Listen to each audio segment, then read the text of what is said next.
Warning: the following video might contain moments that might not be suitable for younger viewers. Viewer discretion is advised. Words couldn't describe how messed up kids' shows can truly be. Whether it would be scenes that no child could honestly see, like the gruesome toenail scene from SpongeBob, or an episode of Universe where Steven mutates into a bunch of cats. Something like that. To be frank, those could have been cases of childhood trauma, but what I remember managed to screw with my brain. To be upright, I used to watch some of my DVDs and VHS tapes, even if we couldn't afford Netflix, Amazon Prime, or even the likes of that at the time.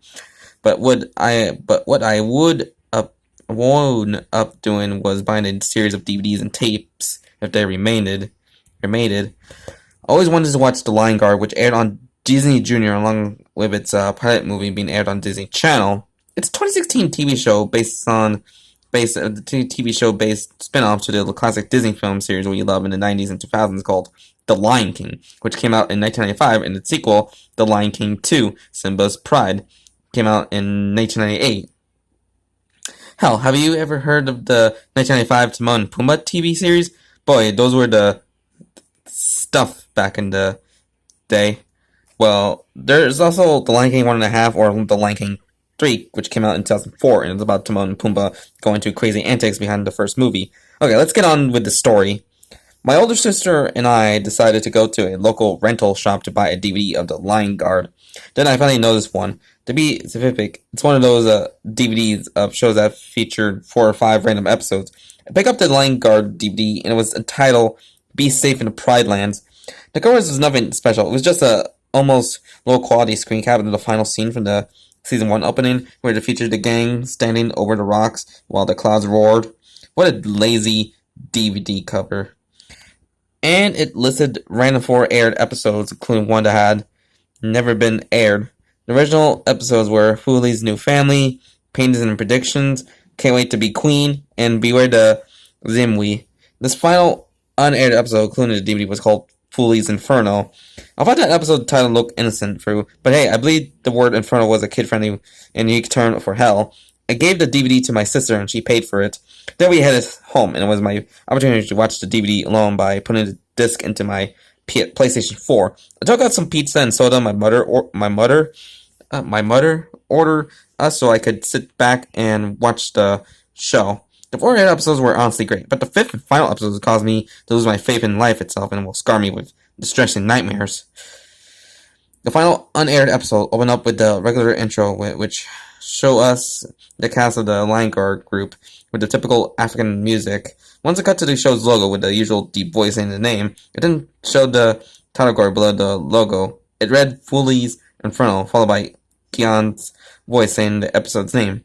After the intro and title card, it cuts to the fields of the Pride Lands with the Lion Guard talking about what they were going to do on this fine day, which is nothing special. Then Bunga started to talk about a unique forest that no animal had ever been to.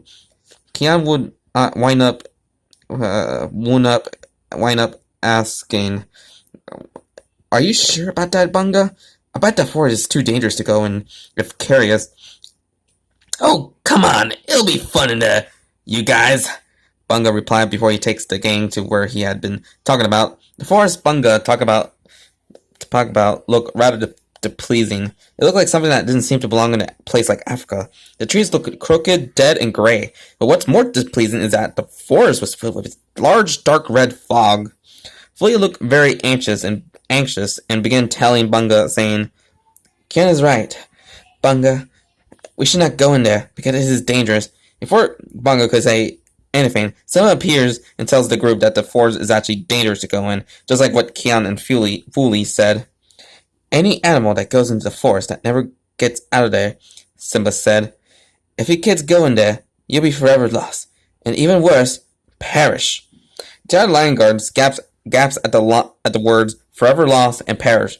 They, along with Simba, walk away from the forest. Fuli was still anxious, wishing that she wouldn't go into that forest.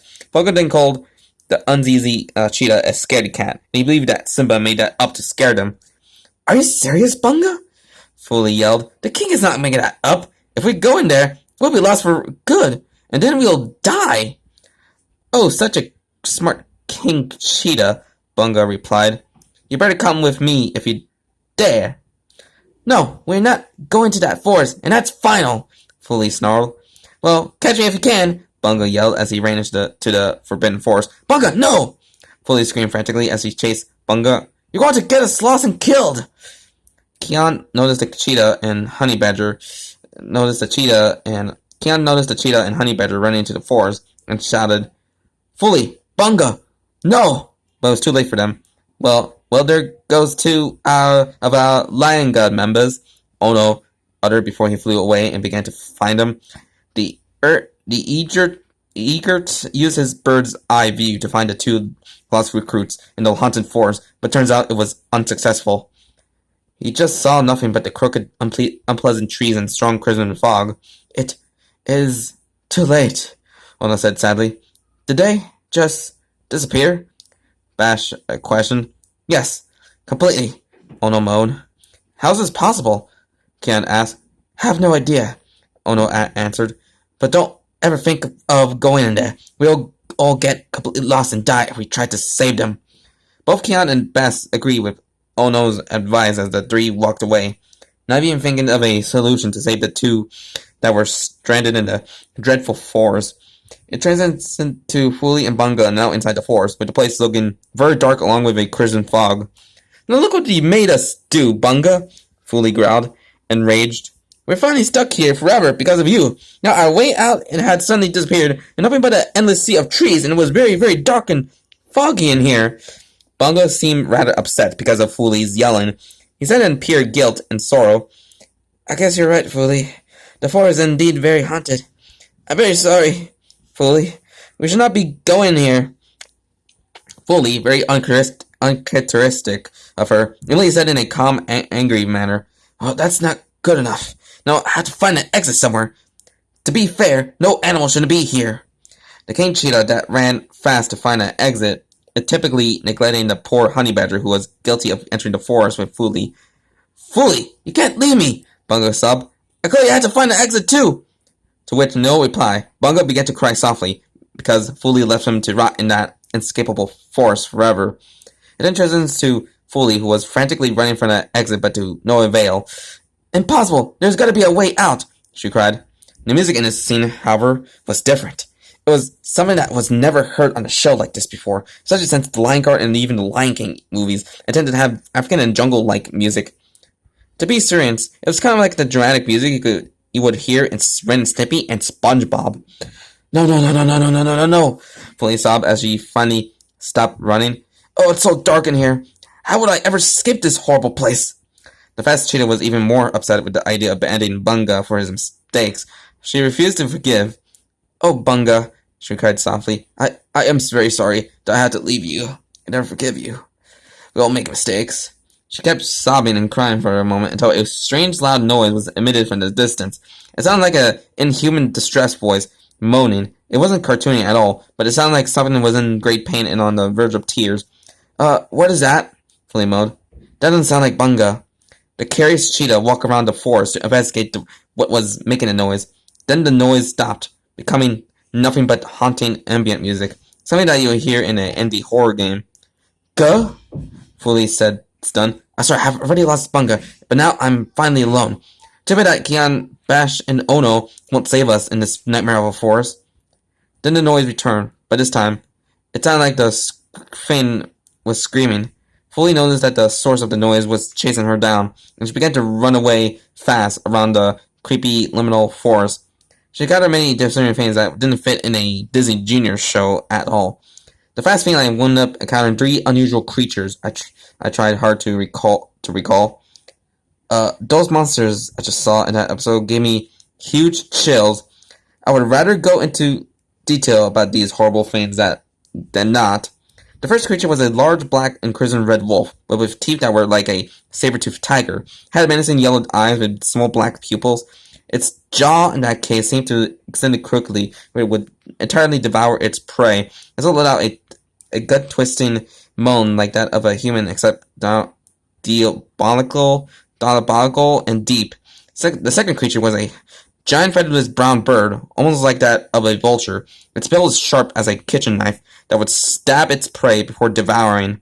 It had completely huge black eyes, and its wings are like that of a pterodactyl. It also made an unholy alien-like screeching sound.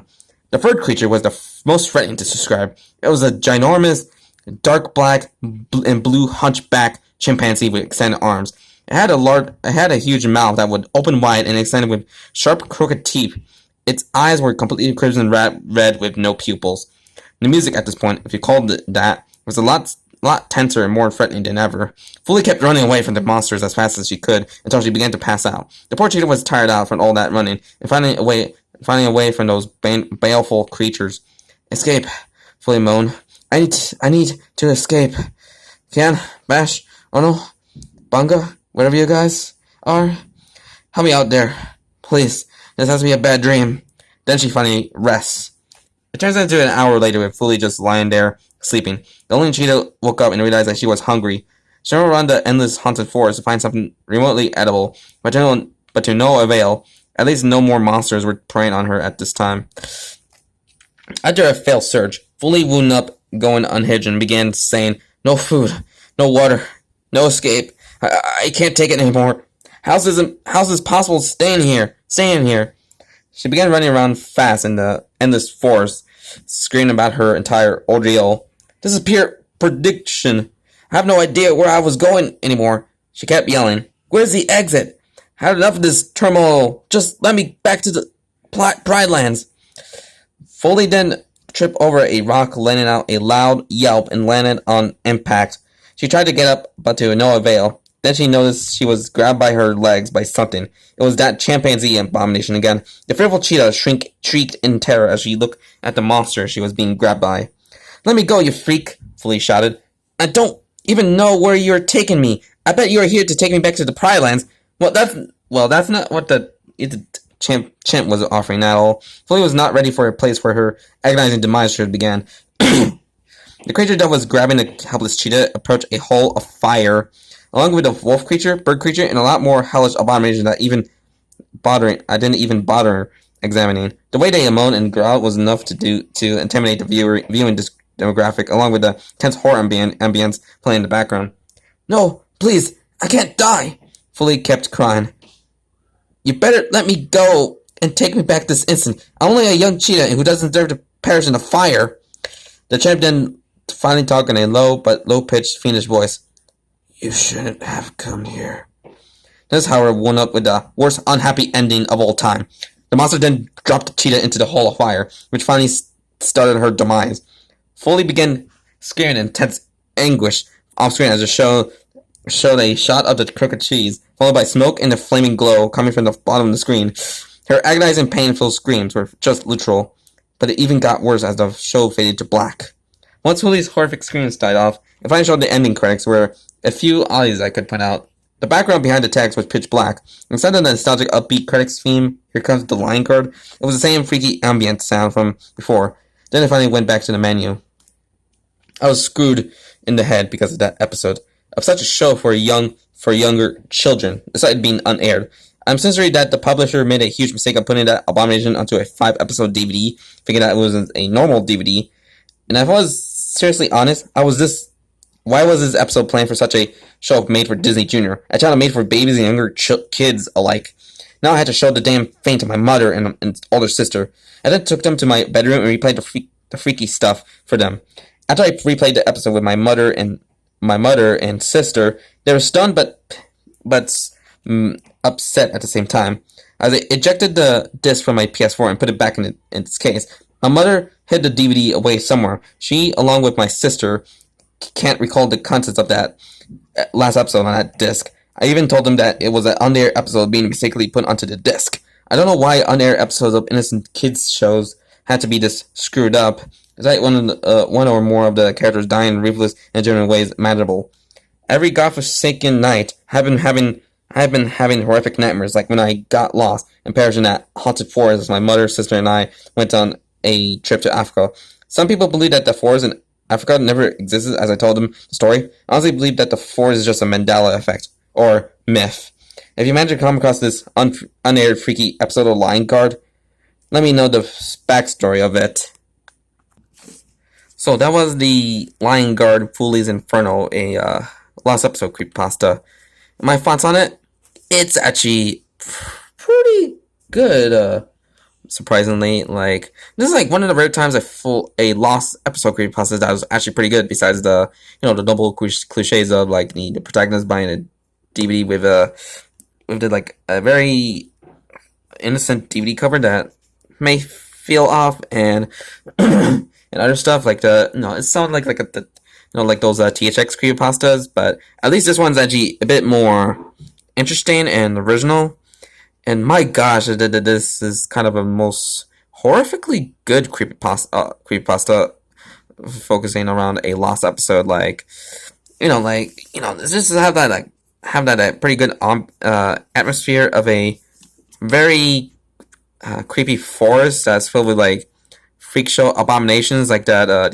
The wolf, the vulture creature, and some chimpanzee creature that's kind of pretty horrifying, and especially the way the Fane said you shouldn't be come here to Fuli. Like, damn, that's kind of creepy, and the ending is kind of pretty dark. This is like one of the rare times the character actually get killed off in a rather normal way. Like, wow. So, anything else to say about this creepypasta?